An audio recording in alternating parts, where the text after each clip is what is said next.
Frank Soule is the author of the 5B Method to a Successful Triathlon Swim. We talked about that on a previous episode with Frank, and on today's episode, I asked Frank, what would you add or change to that book now that you've had a few more years of coaching since writing it? I asked him what would be one lesson that he would instill in new athletes who joined his squad. I also asked him about the difference between training and workouts and squad versus team, because Frank believes that the terminology that you use can have a big impact on the way that people approach their swimming. We also talk about how people can use their breathing to their advantage as opposed to struggling with their breathing and feel like it's something that lets them down. Because over the last couple of years, Frank has done some training with the world's leading expert in breathing, and he's used that with his athletes to help them become more comfortable, more controlled in the water. So we talk about that as well. Let's jump into today's episode with Frank Soule. I want to welcome you back to the podcast. And I know you've had a lot going on in the last 2.5 years. Yeah, Brendan, it's good to be back with you, bud. I'm a big fan of you and effortless swimming, and it's been a busy 2 years. The last time you and I talked, I was living in Scottsdale, Arizona, a master swim coach, triathlon coach, and my wife and I have relocated to Florida, the great state of Florida, a place called The Villages, and I am now the head master coach of a large squad here of about 110 athletes. Uniquely, they're all over 55 years old because it is a retirement village, but don't challenge them with that. These guys and these gals are there to work. So it's been a busy 2 years, my friend. Good to see you again. I can imagine. It's the good thing about that is you can be very specific with the workouts that you're doing because you've got a group who sounds like they're all fairly similar. You're not working with 20-year-olds and 60-year-olds. You can be pretty targeted with it. I got an email early this week from someone who's over in Doha doing the Masters events over there. And he said, I wanted to thank you because he's come to a camp and I've done some analysis with him. I want to thanks for your help over the last couple of years. He won the 3K in the 80 to 84 age group. And I swam with him on this camp that we did here in Australia. He's motoring along unbelievable. And looking at his technique improvement over the last maybe 18 months, where we've worked on 2 or 3 main things. He's improved in his 80s. There's no stopping when it comes to this sport. Like swimming is such a great sport that you can do forever. And I want to be swimming till the day I die. Wouldn't mind to go out that way. I think it's a good way to do it. It's funny. That's kind of like a joke. A couple of the athletes going, not a bad way to go. I got a 81-year-old gentleman on the team. He swam collegially in college, right? Swam collegially. And some of the smoothest technique you ever see in your life. He looks just, pardon the pun, he looks effortless. He just moves and slides through the water. And replaced hip, has some heart issues, so he doesn't do the entire workout. But the point is, the man shows up, he gets involved, he's actively involved. And when I need to take a video of that kind of stroke, he's the video I take, said, look at the way look at his spearing the water. Look at that anchored hand right there. Look at the snap of that hip. That's what you want to emulate right there.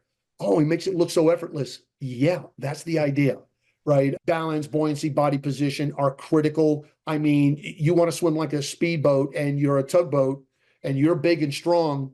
You're just a tugboat with a big engine. And you can wish all you want to be a speedboat, but until you start acting and putting your body in a hydrodynamic position, it's going to be a struggle for you. And I think your last email that you just sent out like that, doing 100 yards, the things that were for body mechanic, biomechanics with the arm, lifting your head to breathe, all those innocuous details will either make you a great swimmer or will hold you back. And as I wrote in my book, I believe, and I opened up the first chapter, is I truly believe if you want to swim, everybody has the ability to become great at this. I'm not talking Olympic Michael Phelps great, but we all have the ability to become really, really good at this and take our swimming to the next level if we are willing to be diligent, mindful, and deliberate in our swimming. And that's what I shared with you before. That's why I don't like to call workouts. I call them training sessions. I'll go to an athlete. What's your focus today? Well, you told me about my hip rotation. Okay, so what are we going to work on? I need to rotate to my non-breathing side. Shouldn't I be breathing to the other side? We're not going to get into that right now. You could still get that hip around, right? We deal with the topic at hand, and then I could get an athlete to think that way. I'll even tell them sometimes, man, I want you to get out of the water more mentally tired than physically tired today. I want you to think about what you're doing, not overthinking it, but I want you to be aware that you're swimming flat, or your kick is way too wide, or your feet are in dorsiflexion versus plantar flexion. So those are the things that I absolutely still love to do. I love and study technique every day, my friend, whether I'm watching a video from you or some other competitor coach that you and I probably know about, or going to a book, an article, whatever I can learn each and every day to make me a better coach, because I believe I owe that to my athletes. Value, value, value, because that's why they come to people like you and I, my friend. And one of the things that I picked up last week, so I had Sharon Van Rendal on the podcast, who won the 5 and 10K at the World Champs recently. Talking to her, it was so interesting to hear about what she's doing in training. So they do big miles. They do 70 to 80 kilometers on average, but they've gone up to 110 kilometers a few weeks out from World Champs. So they're doing these big distances. And I was asking her, like, how do you get through those kinds of Ks without being injured, without being completely stuffed? And like, a lot of it's just zone 2 swimming. It's just very sort of comfortable swimming. Sure. But she said, when I'm doing that, I'm working on like big distance per stroke. I'm really highly focused on my technique, and I've got a lot of body awareness every single stroke that I'm taking. So it's about, like, for her, she said, even though it's zone 2, I'm pretty fatigued from that, because I'm holding a lot of water. I'm mentally concentrating, but physically you can get through it. But it's just, mentally it's a bit of a strain to think about it. Yeah. And that's what I try to convey to, whether it's any of my triathletes who I'm coaching, any of my master swimmers, and I've got some endurance swimmers. I've got an athlete right now. We are getting ready for Catalina Island, August 19th. Last summer, 29 miles. Oh, excuse me. Last summer was the 21 miles in Lake Tahoe. The summer before that was the Manhattan Island swim, 29 miles. He's done swimming around the Keys 3 times. This was a guy 6 years ago, I got him in the water. He swam across the pool. I was doing an assessment on it. He swam across the pool, swam to the other side, grabbed onto the wall, and was holding church. And you know what holding church means? Oh my God, sweet Lord Jesus. And he's just, so I let him hold church for a minute. But this is a guy who was determined to become an open water swimmer. And the goal is, Catalina Island is obviously a cold water swim to get him ready for the English Channel. And he told me in so many words, he's going to feel like a failure if he doesn't get to the English Channel. I said, Anthony, my friend, you got a resume second to none as a open water swimmer, CEO of a company, father of 2 children, a wife, and all other responsibilities, and you're still getting it done. So it is a mindset. If you say you can do this, you can do this. If you say you can't, you can't. And you're right. Sometimes I find zone 2 swimming to be more taxing than, just, letting it fly at zone 3, zone 4, banging out 25s, 50s, 75s, 125s. You have to think about what you're doing. Am I driving my hips? Am I staying focused on my 2-beat kick? What's my hand position like? Am I staying long and anchored? Because as an open water swimmer, it's so completely different than my sprinters. I don't even like them in swimming in the same lanes next to each other, because they're going to affect each other. I got gals getting ready for the 500, and these are getting ready for 50s. I don't want them next to each other, because guess what the 500 people want to do? They want to swim like the 50s, right? And it's a different animal, right? Swimming, but apples and oranges in many cases, I'll explain to an athlete, because I'm trying to get you ready for something different than 50 freestyle. I am getting you ready for the 500. Can we hold our pace through the first 100? Can you hold the pace through the second 100, third 100, fourth 100? And then at the last 100, can we push and really start to make some headway for that last 100? So bottom line is, it really is, like you said, it's chess pieces, moving your athletes, moving your thinking around as a coach, and moving your training around. And yes, it's okay for coaches to go on deck and saying, you know what? I'm going to change this workout on the fly, because I know I wrote it out in a certain way, but I'm seeing things today that makes me want to change this up, and it's okay to do that.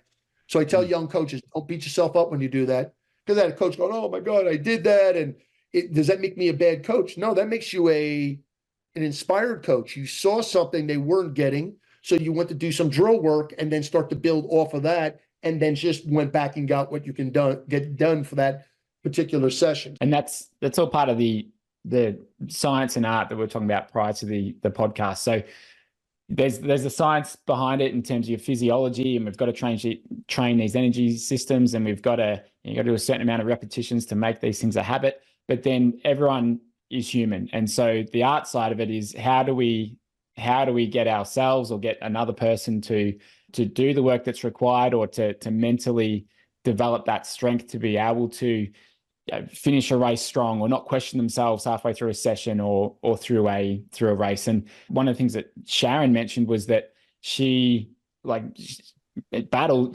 with that mental side of things, because in the past she had gotten second by 0.1 of a second just on the touch at the end. And so it's easy to doubt yourself. And currently the best open water swimmer in the world, she's has those doubts, but then what she did the work that was required to give her the confidence going into race day, thinking, I'm feeling like I'm going to win. I'm not going to tell people that, but I'm feeling like I'm going to win, because I know that 110 kilometer week that I did, like no one else is doing that. And I knew that I got through that really well, and I felt really strong. I've got this confidence from it. So oftentimes, and one thing that a guy, Alex Samozi, mentions is like, if you just do the work, if you do what's required, you're going to get the confidence. You're going to have that motivation, because you've proved to yourself that you can get it through doing the work, through doing the thing.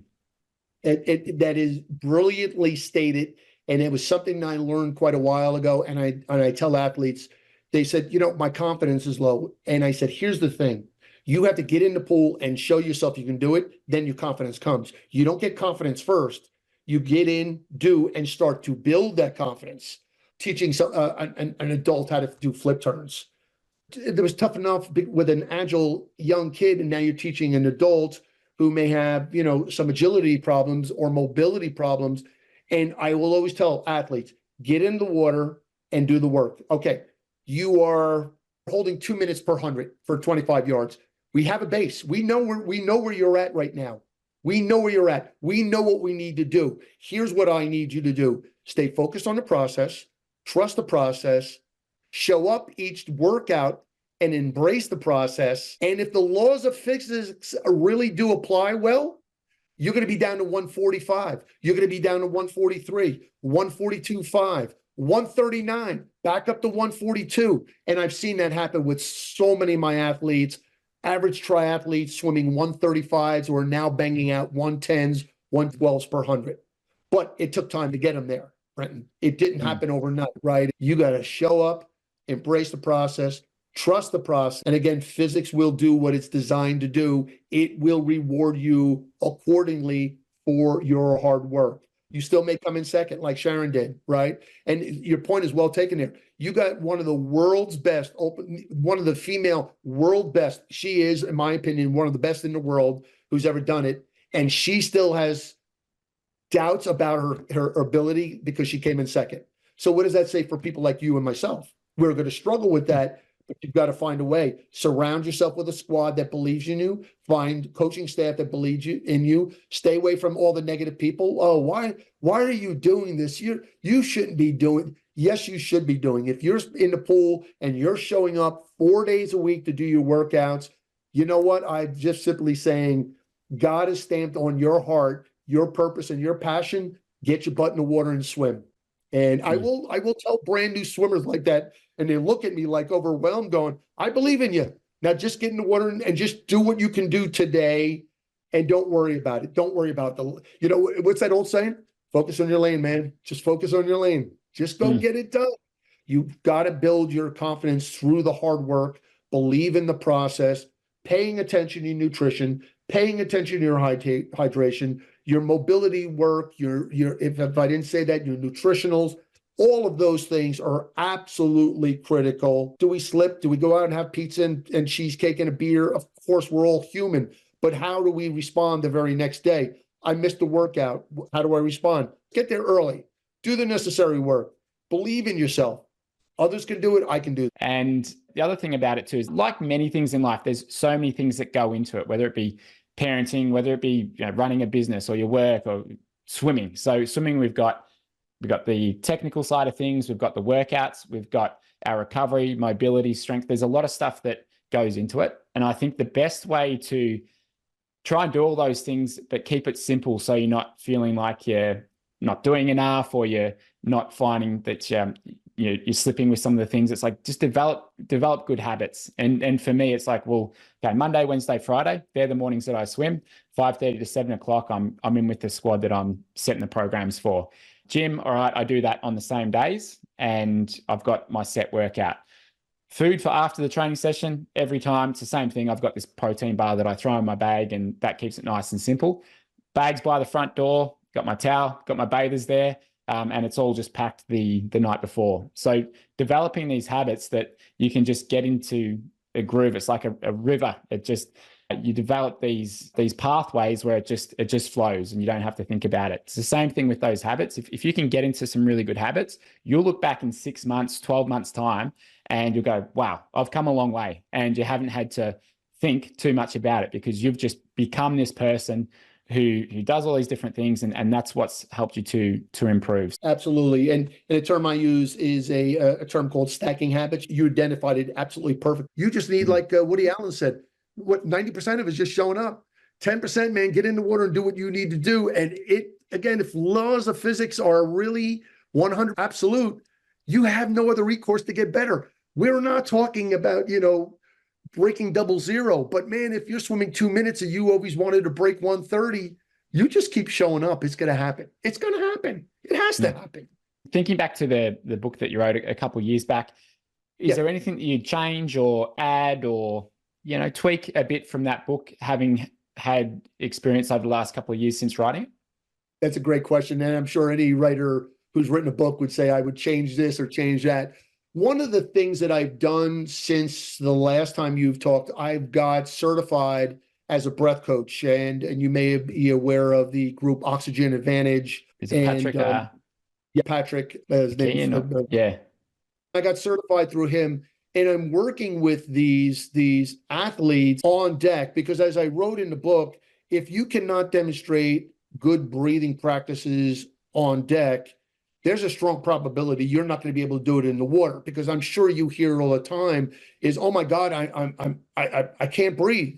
Well, tell me what you're doing. Or if I go underwater with a camera and do a video stroke analysis, and undoubtedly what I'll see is they're holding the breath, right? And the simple rule is I'm inhaling or exhaling, and I'm not one, I don't care if you're exhaling out of your nose, out of your mouth. I just need you to get that carbon dioxide out so you could take some oxygen in. And especially up on water swimmers, right? Breathing every stroke. Why? Because the only source of fuel while you're swimming is oxygen. So if I'm not getting into a steady breath, so I give a lot of my athletes dry land exercises to do, not Wim Hof, breathing in, sitting in a vat of ice cold water. Nothing wrong with that. I have a cold plunge in my own backyard. But the fact of the matter is that I get them to the point where they can train the body to tolerate higher levels of carbon dioxide.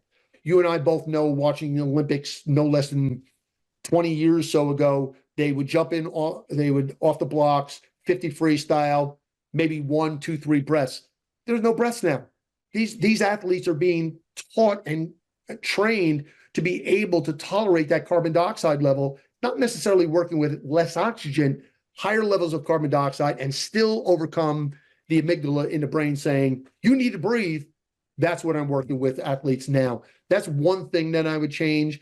I think everything else, balance, buoyancy, body position, I am nutsy about it. If you are not maintaining a balanced body and you are not swimming on top of that water and you've got drop tips, you're over kicking, it's over, man. It's over. You're going to use so much energy. So I get people to slow down to speed up, right? The old Navy SEAL term, slow is smooth, smooth becomes fast.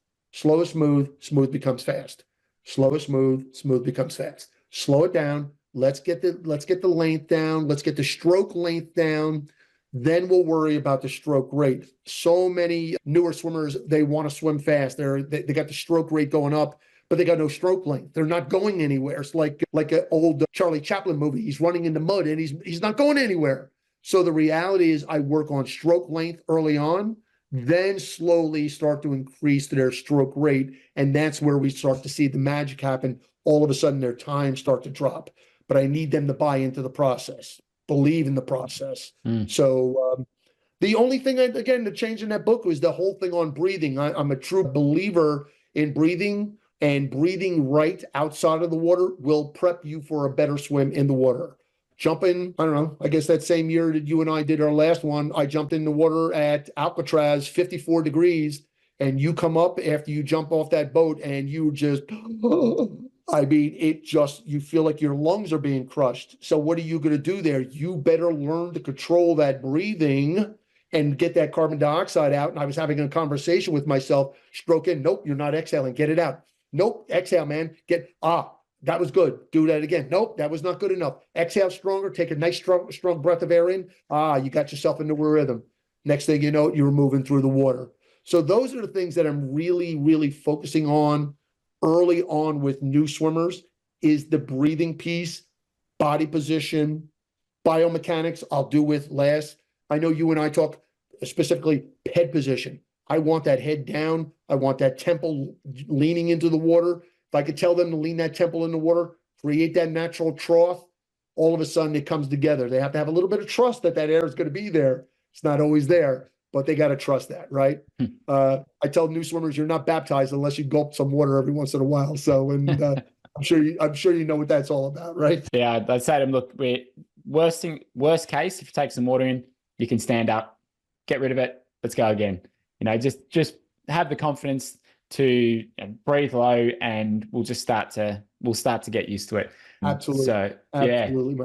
Yeah. I know someone listening to this who's struggling with their breathing is going to be thinking, well, how do you increase your ability to tolerate a higher level of carbon dioxide? Yeah. How do you start to do that? Well, one of the exercises I will do is I will have the athlete lay down on their bed or on the floor, preferably laying down, because I don't want anybody sitting or standing and they feel like they're dizzy or whatever. But I'll lay them down and I will have them breathe in and out of their nose for 20 times. So one cycle, in and out, in and out. And at the end of the 20th cycle, they will exhale out and pinch off their nose and hold it as long as they can on the exhale, not on the inhale. So they'll take their breath. I'll do it out of my mouth just to demonstrate. So they will take that breath of air in, pinch off their nose, hold it as long as you possibly can. I've had people say to me, I'm going to pass out. You will let go of your nose before you pass out. It doesn't happen. I have an athlete. She's 51, 52, three-time Ironman athlete. She now can hold her breath on her exhale for 2 minutes and 45 seconds. 2 minutes and 45 seconds. First time through, and I'll have them cycle through that 3 times. So the first time may only be a few seconds. Second time, considerably longer. Third time should always be the longest. 99 out of 100 times, it will be. And I will ask them to do that. And I will include that right in their workouts for the week. Monday, Wednesday, Friday, we're going to do this breath work. Also, what I will ask them to do is the classic bobbing drill, right? You know where I'm going with that, bob up and down in the water. Uncharacteristic, what I've seen other coaches do, I always want them to do it in the shallow end, because I want about 3-4 feet of water. They go down, their butt hits the bottom of the pool. They're exhaling out the entire time. A very quick, decisive breath of air in. I want to see massive amounts of bubbles the entire time they go underwater. Till the time they break the surface, I want them exhaling out. So what we're also doing is working and expanding their lungs. And let's see, this little device, Expand-A-Lung. I don't know if you've ever seen one of these. It's called an Expand-A-Lung. A lot of my athletes will use this. You simply put it in your mouth. You can dial it off where it's a little tough to breathe through. And what it'll start to do is open up the lung capacity. Your lungs have 11 muscles, 12 muscles on each one, and those muscles go into atrophy like anything else.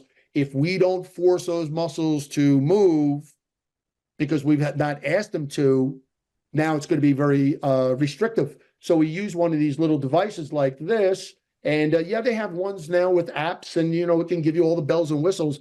But I'm like you used, keep it simple, right? The KISS principle. Buy one of these. I will use this before I get into the water from time to time. I will do the bobbing drill, do the breath hold drill, Okay. I'm averaging about 2 minutes and change at 69 years old. I can do that. So I've gotten to my best was, I think, at 2:21. So, and I've kind of leveled out at 2 minutes, but I still do that every 2 or 3 days just for my lungs. That would be the one thing I would change, is working their ability to breathe in and out of the water. The average adult, we breathe anywhere from 13 to 15 breaths per minute. According to some of the top breathing experts in the world, we should be anywhere from 5 to 8 breaths per minute. So I've worked real hard at that to be somewhere between 5 to 7 breaths per minute, because I will check it from time to time. I don't walk around all the time thinking about it, but it is something that I'm quite aware of, and it has helped me in so many respects. As an athlete, just remaining calm and keeping my heart rate low. It will affect your HRV, your heart rate variability also. Another aspect of what I will work with some of my triathletes, I'm a big believer in heart rate variability as good feedback. It's another tool in the toolbox, Brenton. That's all I have to say. What I like about that breathing side of things is it's very fundamental, very basic, it's very essential, and it's always good to go back to those fundamentals. It's always just about fundamentals. I can't stress this enough. It's basics. We go back to the basics. A couple of my athletes had not the best swims at Clearwater. I said, we simply go back to the basics. We know what we need to work on. Let's just go back to it, right? We really, you'll have two options. What am I going to do? Quit? But you go, well, I didn't do well, so I'm going to quit, right? I'm going to take my basketball. I'm going to go home. I didn't make the foul shot, so nobody gets to play. Bottom line is, you just got to go back. And that's where I do believe where the uniqueness of an athlete who can learn to let go of their ego, right? Because we all have an ego and it's there to protect us. But if we can just humble ourselves, and if the coach simply says, I want you to do breathing drills, he or she's the coach, I'm going to do breathing drills. We got to always go back to basics, because if we don't master the basics, how in the world are you going to master the fine art of butterfly, freestyle, backstroke, or breaststroke, right? Any one of those four strokes. You got the basics, you understand the basics, you embrace the basics. Man, you've got the foundation for great swimming there. When I started squad training, I think it was probably, maybe 7, 8, 9, somewhere in that sort of age bracket. But it was, we're at the pool all the time. And so I've taken that on board with my kids, thinking, all right, well, we'll get them in swim lessons. We want them doing that. But more than anything, I want them to love the water. I want them to see it as an environment where they can have fun and they can play. And we're always at the beach or in the pool, and they're diving under, they're ducking under waves, and like just having fun with it. And I think as adults, we forget to play sometimes. Like I feel like my playtime is out in the surf and at the beach. For me, I get a lot of enjoyment from that. And then I went to the pool yesterday for the first time in forever, where I didn't swim with the squad. I just went by myself during the middle of the day because it was sunny, and I'm like, all right, I want to get some sun. And I think I did about 800 or 900 meters, but it was just a bit of play, like long, easy swimming, breaststroke, 1 pull, 2 kicks, just like the stuff that if I didn't want to work hard, but I just wanted to enjoy that feeling of being in the water, it's that stuff I'd do. And for me, like as a swimmer, primarily a pool swimmer, I've sort of veered away from that a bit because I'm mostly doing open water these days. So it's just more about getting the workout done and getting that fitness up. But especially when it comes to pool swimmer, I think just loving that feeling of being in the water, building up the feeling on your hands and forearms, and just playing a bit, slowing things down, and not being in a rush to get from one side to the other. I think that is where you can really excel, especially as a pool swimmer. Yeah. And one of the things I will do with a lot of my triathletes from time to time, I will challenge them to do a swim. Let's say, okay, we're going to knock out 4x400s. I want you to do this workout without a watch on, without a watch. Maybe your wife can come and just, I don't want you to know your times, right? Because we're literally, my Garmin's around.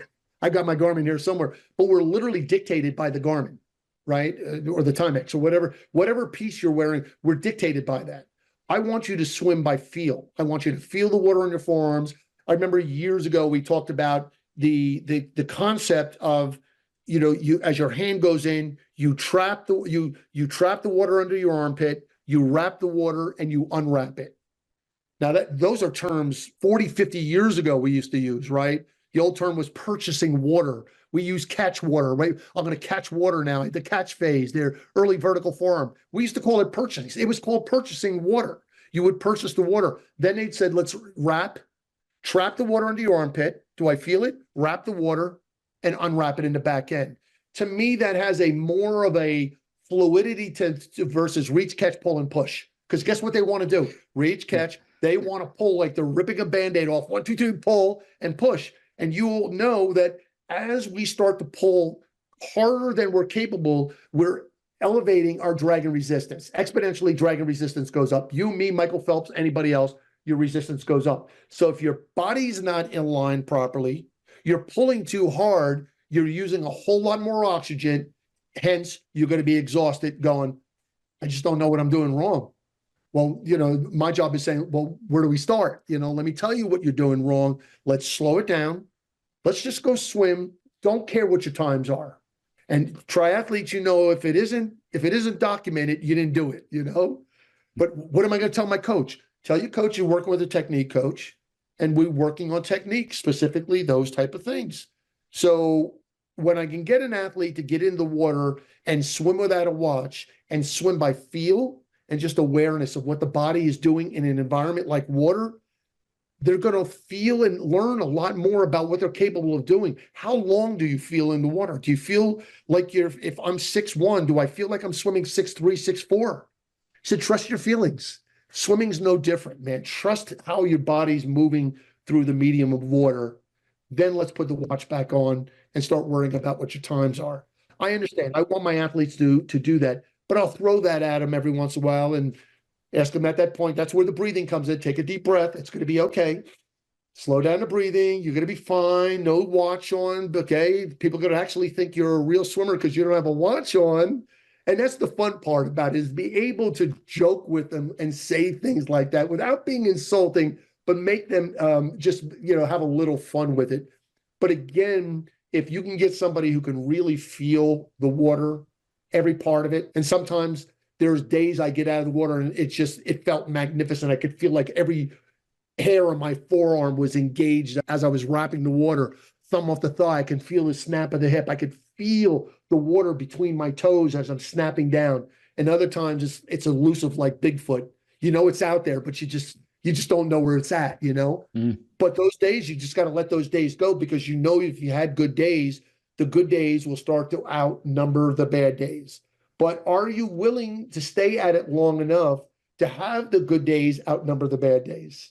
And that's the critical thing as a lot of triathletes, adult swimmers. Are they patient enough through the process? We keep going back to that concept of process and being patient through it, my friends. You're going to suck at anything that you are new to.